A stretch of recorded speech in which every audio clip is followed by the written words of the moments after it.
हमारे चैनल को सब्सक्राइब करने के लिए सब्सक्राइब के इस बटन को ऐसे दबाएं, फिर नोटिफिकेशन पाने के लिए इस बेल आइकन को ऐसे प्रेस करें और नोटिफिकेशन को ऑन कर लें। धन्यवाद साथियों, एक बार फिर आपके अपने खुद के चैनल एपिक एजू पर मैं आपका स्वागत करता हूं और आपका हार्दिक अभिनंदन करता हूं और परमपिता परमात्मा से बोलता हूं कि आपका जो स्वास्थ्य है, आपका और आपके परिवार का स्वास्थ्य बिल्कुल स्वस्थ रहे। तो दोस्तों, आते हैं अपनी वीडियो की तरफ, जो कि हमारी वीडियो है सरकारी नौकरी पाना एक अजूबा हो गया है हरियाणा के अंदर। तो उसी पर हम बात करेंगे आज कि ग्रुप डी वालों के कुछ क्वेश्चन हैं, मन में जागृत हो रहे हैं। हर जगह देखा जाता है कि जो रिजल्ट आया था और जिसके अभ्यर्थी जिन्होंने ज्वाइन किया है उनके मन में जो क्वेश्चन आ रहे हैं उनको देखेंगे, और जिनकी नंबर नहीं आया बेचारे उनके बारे में भी जानेंगे, उनको भी कुछ खुशखबरी देंगे। ठीक है।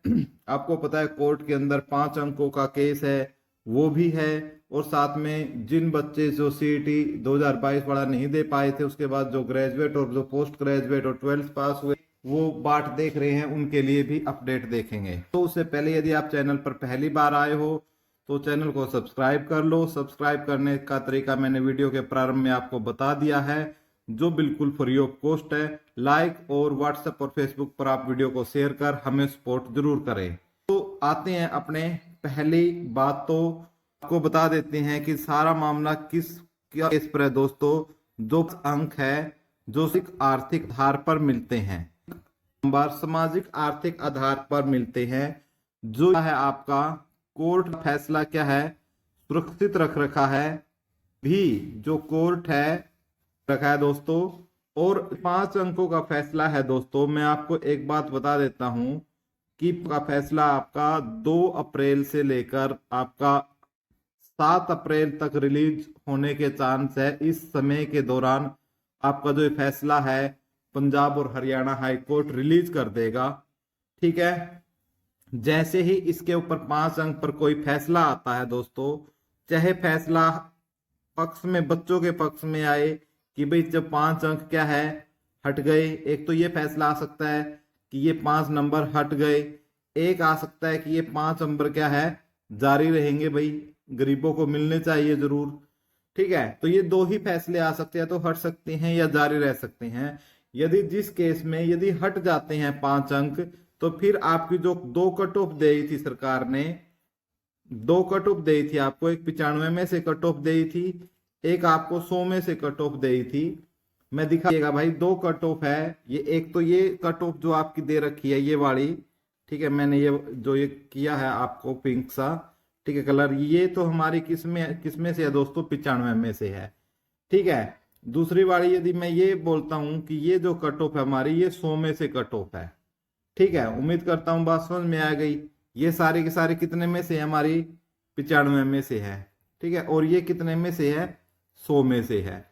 ठीक है। यदि 5 अंक हट गए तो फिर ये कट ऑफ आएगी कि जिन जिन बच्चों के 77.8343117 इस कट ऑफ से ज्यादा है जनरल में, उनका सिलेक्शन हो जाएगा। और यदि जारी रहे तो फिर जिन बच्चों के 81.366 इस नंबर से ज्यादा है तो फिर उन बच्चों का क्या हो जाएगा सिलेक्शन हो जाएगा। अब जिन्होंने ज्वाइन कर लिया है वो बोलते हैं कि सर जिन्होंने ज्वाइन कर लिया है कि उनका क्या होगा। तो भाई पहली बात देखो, सरकार ने क्या है, ऐसे कोई भी सरकार काम करती है तो बड़ी सोच समझ के करती है। तो एचएसएससी ने क्या कर रखा है आपके लिए, उन दोनों विद्यार्थियों को इसको ज्वाइनिंग दी है जो 10,000 आपका 997 जो बच्चों का रिजल्ट आया है वो ऐसा आया है कि वो 95 में से भी क्लियर है, वो 100 में, यानी दोनों लिस्ट में क्लियर है। तो उन जिन्होंने ज्वाइन कर लिया उन पे कोई फर्क नहीं पड़ने वाला है। ठीक है। तो उनको कोई घबराने की बात इसमें नहीं है। पहली बात तो ये है। ठीक है। तो इस कट ऑफ को जो पार करेंगे उन सब की ज्वाइनिंग आएगी। अब आपके मन में एक क्वेश्चन आ सकता है कि सेकंड लिस्ट फिर सर कितने की आएगी। एक तो मैं आपको ये बता देता हूं कि जो थे दोस्तों, इनमें से लगभग आपका 7,000 से लेकर आपका लगभग 8,000 लेके चलो आप, इसके बीच में बच्चों ने ज्वाइन किया है। ठीक है। यानी आप खाली, यानी लगभग कितनी पोस्ट मान के चलो, लगभग 3500 पोस्ट है ये आपकी खाली रही हैं। ये पोस्ट आपकी क्या रही है, खाली रही है। और सरकार ने 2667 जो पोस्ट है वो पहले से ही इनको रिजर्व रख रखा है। अब इनको रिजर्व क्यों रख रखा है दोस्तों, कि यदि 5 नंबर हट जाते हैं तो फिर ये वाले बच्चे लग जाएंगे, और यदि 100 नंबर में से आएंगे तो फिर ये कट ऑफ वाले ये वाले लग जाएंगे। क्योंकि जैसे फॉर एग्जाम्पल एक बच्चे के क्या है, 77 नंबर है, ठीक है, तो वैसे तो उसके 77 है, ठीक है, लेकिन 5 नंबर जोड़ने के बाद उसके कितने हो जाएंगे, 82 हो जाएंगे, तो फिर उसकी बारी आ गई।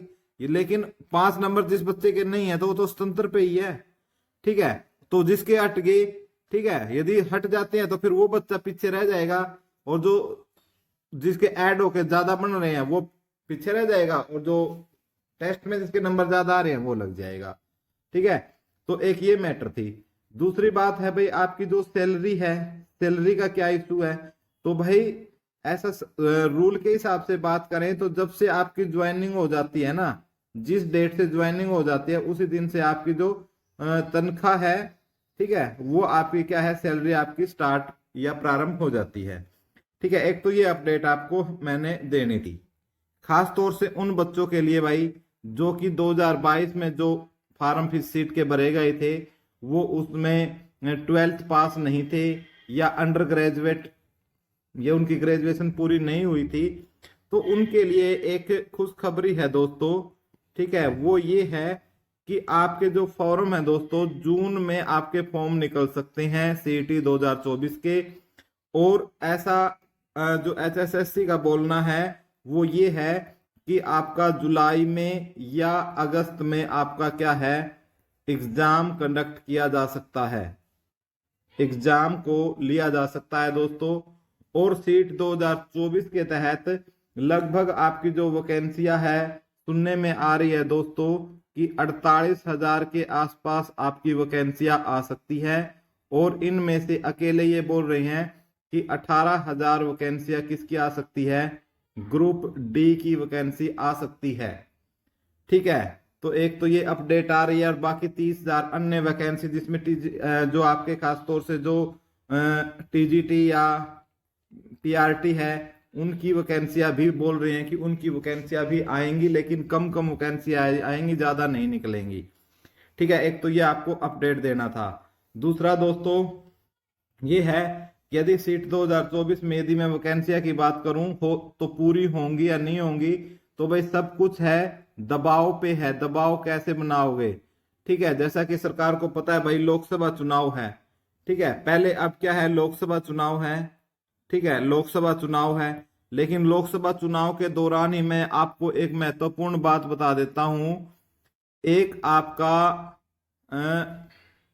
उपचुनाव है दोस्तों एमएलए के लिए, उपचुनाव है दोस्तों एमएलए के लिए, और एमएलए भी कौन भाई, हरियाणा का सीएम, ठीक है। और हरियाणा का सीएम कौन जी, नायाब सिंह सैनी जी को, ठीक है। कहां से, चूंकि आपको पता है कि हमारे जो खट्टर जी थे करनाल से थे और इन्होंने इस्तीफा दे दिया था करनाल से, और ये अब करनाल से सांसद का चुनाव लड़ रहे हैं। और सैनी जी जो कि आपकी एक सांसद थे जो कि एमएलए नहीं है, तो इन्हें यदि सीएम पद पर बरकरार रहना है तो इनको ये चुनाव जीतना होगा, इनको ये चुनाव क्या होगा, जीतना होगा। तो मैं आपको ये दे सकता हूं कि ये लोकसभा में इनके ऊपर इतना प्रेशर नहीं है, यदि आप चाहे तो प्रेशर बना सकते हैं। जैसा कि आपने देखा होगा कि जब जींद में उपचुनाव हुआ था तो लगभग 17-18 हजार भर्तियां इन्होंने ग्रुप डी की करके चुनाव को जीता था। लोकसभा के लिए दोस्तों ये जो मोदी का जो चेहरा है, मोदी चेहरे पर क्या है, चुनाव जीतना चाहते हैं, इसलिए जो इन्होंने भर्तियां पर भी इतनी ढीली तरीके से इन्होंने भर्तियों को लिया, उनको पूरा नहीं किया। बहुत ही कोर्ट के अंदर भी इन्होंने केस को बहुत ही आसानी से इन्होंने मतलब ज्यादा सुनवाई नहीं की, कोई भी ना सीनियर एडवोकेट उतारा, वरना तो यार सरकार के पास कोई पैसे की कमी थोड़ी नहीं होती है, सरकार चाहे तो कुछ भी कर सकती है, लेकिन सरकार ने फिर से ऐसा करने की कोई कोशिश नहीं की। तो अब क्या बोल सकते हैं भाई इसके अंदर, ठीक है, देखते हैं क्या होगा। लेकिन युवा बहुत परेशान है, ठीक है। मैं सभी युवाओं से तो एक ही बात बोलूंगा भाई, कुछ करो ना करो, लेकिन जो आपकी वोट की पावर है वो आप जरूर दिखा सकते हो। ये क्योंकि पिछली बार हरियाणा में 10 की 10 सीट लोकसभा की हरियाणा की बीजेपी ने जीती थी। इसलिए इनको ये एक अलग से घमंड है कि हम मोदी चेहरे के ऊपर जीत लेंगे, हमें युवाओं की इतनी कोई खास आवश्यकता ये समझ नहीं रही आपकी। ठीक है, इनका ये बोलना है कि युवा हो चाहे हरियाणा का कोई भी व्यक्ति हो, वो गर्दन से ऊपर बहुत ही ढीला होता है। आपने सुना भी होगा, ये काफी जो हमारे जो एक्स सीएम थे, बड़े इनका प्रचलित डायलॉग था ये। तो दोस्तों उनको दिखाओ कि भाई कैसे अब वो पहले वाला हरियाणा नहीं रहा, अब हरियाणा बदल रहा है, मेरा प्रदेश देश बदल रहा है और युवा बहुत काफी इंटेलिजेंट भी हो गए और अपने हक के लिए लड़ना भी सीख गए हैं।